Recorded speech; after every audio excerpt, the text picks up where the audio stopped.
ये कहानी है माधव नाम के उस एक लड़के की जो अपने जीवन से बहुत निराश था। उसकी निराशा का कारण ये था कि वह अभी तक कुछ नहीं करता था। उसके घर वाले उसे दूसरों का उदाहरण देकर ताने मारते थे कि वह सब तो कामयाब हो गए और तू यहीं का यहीं है। जब भी वह कहीं बाहर जाता तो लोग उससे पूछते कि तुम क्या कर रहे हो, और उसे ये कहने में बहुत शर्म महसूस होती कि वह अभी कुछ नहीं कर रहा है, सिर्फ कुछ करने की कोशिश कर रहा है। धीरे धीरे उसने लोगों से मुंह छुपाना शुरू कर दिया। उसका दुख इतना बड़ा था कि उसको लगता था कि वो धरती पर बोझ है और उसके बस में कुछ भी नहीं है। वह कुछ भी नहीं कर पाएगा, वह तो कुछ कर ही नहीं सकता, तो वह जी कर क्या करेगा। उसे मर जाना चाहिए। वह अकेले में बैठकर रोता और भगवान को दोष देता। एक दिन उसने नगर में एक गुरु को देखा जो दुख के ऊपर अपना प्रवचन दे रहे थे। गुरु कह रहे थे कि दुख एक गुरु की तरह होता है जो आपको जीवन के बारे में समझाता है और बताता है। यह आपको सही से जीने का तरीका देता है। आप चाहें तो दुख रूपी गुरु से जीवन जीना सीख सकते हैं या दुख में डूब करके बैठ करके रो सकते हैं। माधव भी ये सारी बातें सुन रहा था। उसने गुरु से कहा, दुख कुछ सिखाकर नहीं जाता बल्कि पीड़ा देकर जाता है। दुख की पीड़ा अनंत होती है। ऐसा लगता है कि इसके बाद कुछ नहीं मिलने वाला, कुछ नहीं होने वाला। मृत्यु भी उसके सामने कम लगती है। गुरु ने कहा कि क्या दुख है तुम्हें? माधव ने अपनी सारी परेशानी गुरु को बताई और कहा, क्या आप मेरे दुख का कोई समाधान बता सकते हैं? गुरु मुस्कुराए और गुरु ने कहा, जब तुम्हारे जीवन में असली दुख आए तब तुम मेरे पास आना, मैं उसका समाधान अवश्य करूंगा। ये कहकर गुरु वहां से चले गए। माधव ने सोचा, क्या मेरा दुख असली नहीं है? क्या यह दुख जो मैं झेल रहा हूँ दुख नहीं है? कोई भी मेरे दिल का दर्द नहीं समझता। जब घर वाले ही नहीं समझते तो गुरु क्या समझेंगे? अपने दुखों से परेशान होकर माधव ने एक निर्णय लिया कि अब वह कुछ करके जरूर दिखाएगा। उसने एक छोटा सा व्यापार आरंभ किया। उसे उसके व्यापार में सफलता नहीं मिल रही थी, पर उसके घर वाले बहुत खुश थे कि वह कुछ करने का प्रयास तो कर रहा है। धीरे धीरे उसे सफलता मिलने लगी और फिर उसने रफ्तार पकड़ ली। वह 2 वर्ष के भीतर ही एक बड़ा व्यापारी बन गया। अब माधव के आसपास काफी लोग थे जो उसे पसंद करते थे, जो उसकी चिंता करते थे, जो उसके कार्यों की सराहना करते थे, प्रशंसा करते थे। उसके माता पिता भी अपने बेटे की प्रशंसा करते थकते नहीं थे। उसके मित्रों की संख्या दिन ब दिन बढ़ती जा रही थी। अब वह बहुत खुश था। पड़ोस के कुछ मित्रों ने उसे समझाया कि जब वह बड़ा व्यापारी बनकर इतना सुखी रह सकता है तो सोचो, अगर तुम इस नगर के, इस राज्य के सबसे बड़े व्यापारी हो जाओ तो कितना सुख होगा तुम्हारे पास, कितने लोग तुमसे जुड़ेंगे, कितना यश फैलेगा तुम्हारा। स्वयं राजा भी तुम्हारी तारीफ करेंगे और जरूरत पड़ने पर तुमसे ही धन उधार लेंगे। ये बात माधव के मन में बैठ गई और वह अब और अधिक प्रयास करने लगा। लेकिन यह सब कुछ उसे बहुत जल्दी चाहिए था। ज्यादा समय उसमें वह बर्बाद नहीं करना चाहता था, इसलिए उसने ऐसे कार्य किए जो उचित नहीं थे। उसने बहुत बड़ी मात्रा में धन अपने मित्रों से उधार ले लिया। ज्यादा मुनाफा कमाने के चक्कर में अपने माल की गुणवत्ता भी खराब कर दी। उसके मित्र जैसा समझाते गए वह वैसा ही करता गया। दूसरे व्यापारियों के खिलाफ षड्यंत्र भी रचने लगा। अब उसके जीवन का सुकून कहीं चला गया। उसे रातों को नींद नहीं आती थी। वह हमेशा कुछ उधेड़ बुन में लगा रहता था। सुख साधन की सारी वस्तुएं होने के बाद भी उसे किसी चीज में सुख नहीं मिल रहा था। एक दिन माधव अपने रथ में बैठकर एक मार्ग से कहीं जा रहा था। तभी रास्ते में उसने उन्हीं गुरु का आश्रम देखा। वह गुरु के पास पहुंचा और कहा, गुरुदेव, आपने कहा था कि असली दुख हो तो मेरे पास आना। मेरे जीवन में बहुत दुख है, मैं रात को सो नहीं पाता। माधव ने गुरु को अपनी सारी बात बताई। गुरु ने कहा, जब तुम पहली बार मिले थे तब भी तुम किसी दुख में थे। उस दुख से तुमने क्या सीखा? माधव ने कहा, मैंने सीखा कि केवल सोचने मात्र से कुछ नहीं होता। अपनी सोच को साकार करने के लिए कर्म करना पड़ता है और केवल कर्म करने से कुछ नहीं होता। कर्म को अंतिम पड़ाव तक ले जाना आवश्यक होता है। चाहे रास्ते में कितनी भी बाधाएं आए, कितनी भी निराशाएं आए, चाहे ऐसा क्यों न लगे कि अब कुछ नहीं होगा, तब भी यह मानकर कि जो कार्य मैं कर रहा हूँ मैं उसमें सफल होकर ही रहूंगा। कर्म करना चाहिए। लोग केवल सफल व्यक्ति को ही महत्व देते हैं, बाकी सब चाहे कोई कितना भी अच्छा क्यों ना हो, इस दुनिया के लिए वो बोझ ही कहलाता है।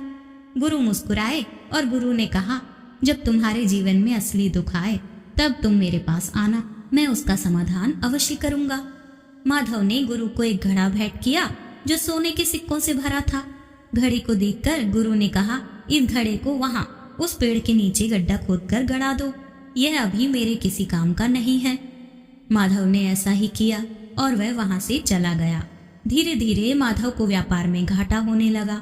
उसकी धन संपदा धीरे धीरे घटने लगी और एक समय ऐसा आया जब उसके ऊपर बहुत कर्जा हो गया।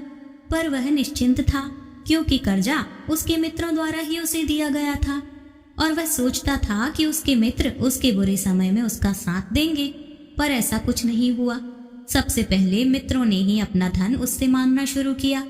न देने पर जान से मारने की धमकी भी दी। उसके शुभचिंतक, उसके चाहने वाले सब उससे दूर होते चले गए। उसके पिता उसकी गलतियों को गिनवाने लगे। उसकी सारी संपत्ति नीलाम हो गई। उसके पास कुछ भी नहीं बचा। उसने अपने पिता से सहायता मांगी तो पिता ने कहा, मेरे पास यह घर ही एक संपत्ति है और अगर मैं तुम्हें ये भी दे दूं तो मैं तुम्हारी माँ को कहाँ रखूंगा। हमारा आखिरी सहारा यही संपत्ति है। अब उसके जीवन में बहुत गहरा दुख था। उसके आसपास कोई भी ऐसा नहीं था जो उसे संभाल सके। लोगों से मिले इस धोखे की वजह से वह टूट गया था। लगता था कि जीने का कोई मतलब नहीं है, मृत्यु ही एकमात्र सहारा है। वह मरने के लिए एक नदी की तरफ जा रहा था। तभी रास्ते में उसे याद आया कि गुरु ने कहा था कि जब उसके जीवन में असली दुख आए तो वह उनके पास आए और वह उसके दुख का समाधान करेंगे। माधव गुरु के पास गया और उसने गुरु को सारी बात बताई और कहा कि अब आप मेरे दुख का समाधान कीजिए गुरुदेव। गुरु ने कहा, जब तुम्हारे जीवन में असली दुख आए तब मेरे पास आना, मैं उसका समाधान अवश्य करूंगा। माधव ने कहा, असली दुख क्या होता है गुरुदेव? क्या अब जो मेरे जीवन में घट रहा है वह दुख नहीं है? गुरु ने कहा, पहले ये बताओ कि तुमने अपने इस दुख से क्या सीखा।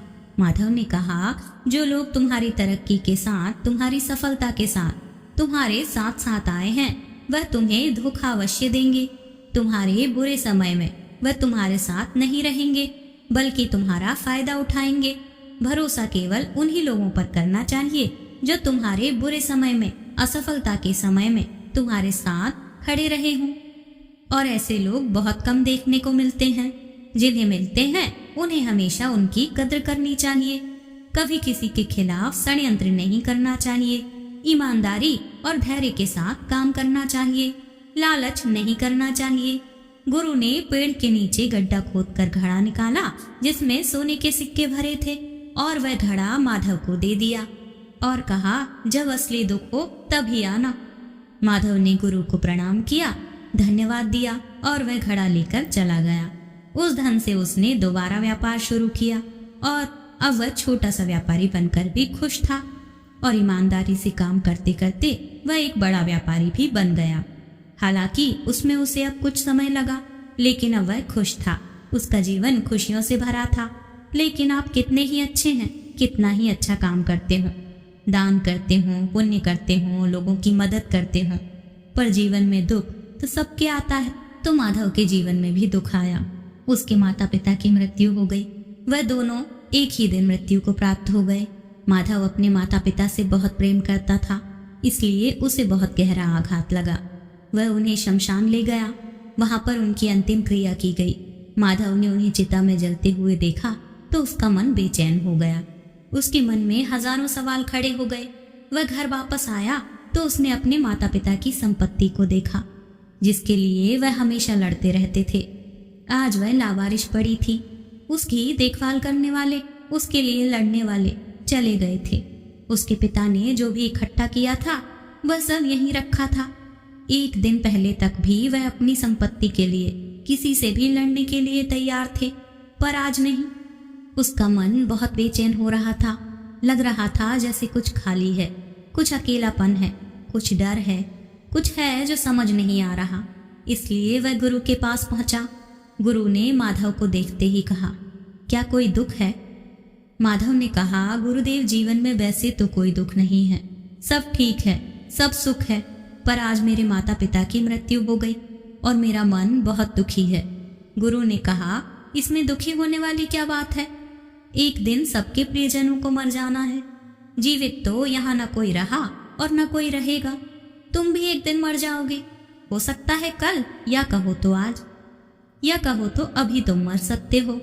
माधव ने कहा, गुरुदेव आप ये क्या कह रहे हैं? मैं भी मर जाऊंगा, पर अभी तो मैं जवान हूँ।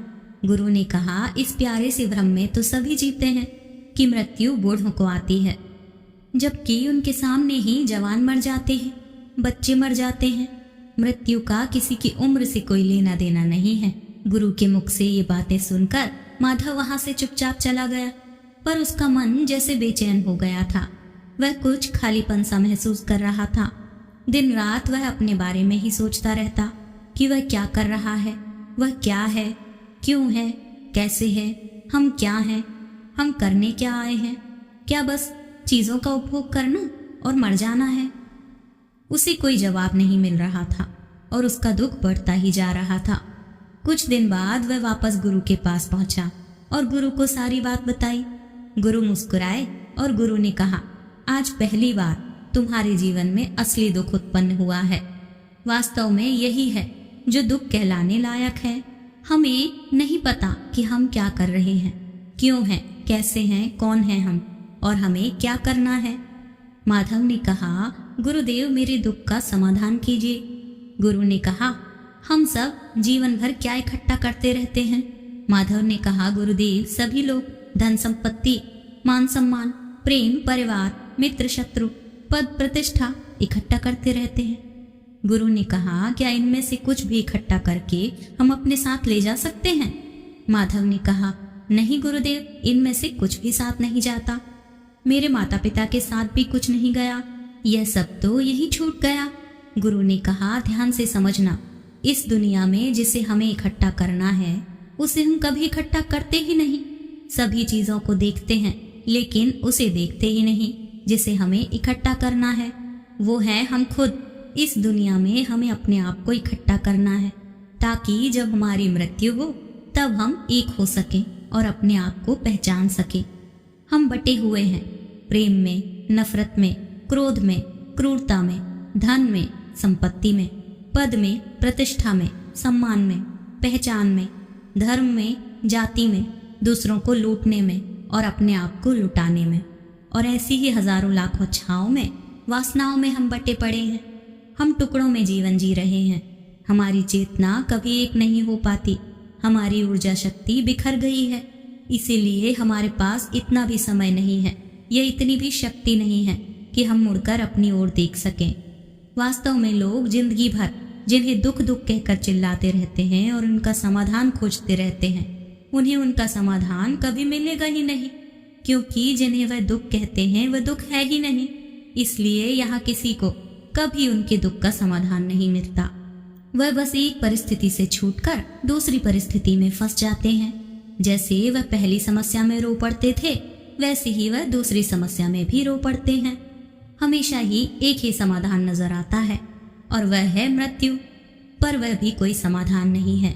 इसलिए इन सब का अगर परम समाधान चाहिए तो अपने आप को इकट्ठा करो, अपनी ऊर्जा को इस संसार से वापस खींचो, उसे एकत्रित करो, अपने ऊपर ध्यान दो, अपने पर ध्यान लगाओ। मृत्यु से पहले अपने आप को पहचान लो। ऐसे ही बिखरे हुए मत चले जाना। माधव ने कहा, तो क्या गुरुदेव हमें यह संसार छोड़ देना चाहिए? अपनी इच्छाओं को मार देना चाहिए? धन संपत्ति नहीं इकट्ठी करनी चाहिए? क्या हमें यहाँ किसी से प्रेम भी नहीं करना चाहिए? गुरु ने कहा, तुमसे इच्छाएं, कामनाएं और वासनाएं ऐसी ही निकलती हैं जैसे पहाड़ से कोई पत्थर गिर रहा हो, जिस पर पहाड़ का कोई नियंत्रण नहीं है सिवाय देखने के और परेशान होने के और कुछ खोने के। जब तुम एकत्रित हो जाते हो तब जो भी तुम करते हो सब नियंत्रण में रहता है। तब इच्छाएं भी तुम्हारी इच्छा से निकलती हैं। माधव ने कहा, गुरुदेव आपने मेरे सच्चे दुख का निवारण कर दिया है, आपका बहुत धन्यवाद। अब मैं अपने आप को एकत्रित करूंगा। मानव शरीर में बहुत ऊर्जा है, बहुत शक्ति है, पर यह बेकार की चीजों में बटकर रह गई है, व्यर्थ की चीजों में लगी रहती है। यह ऐसे ही है जैसे एक शक्तिशाली मशीन किसी बच्चे के हाथ में दे दी गई हो।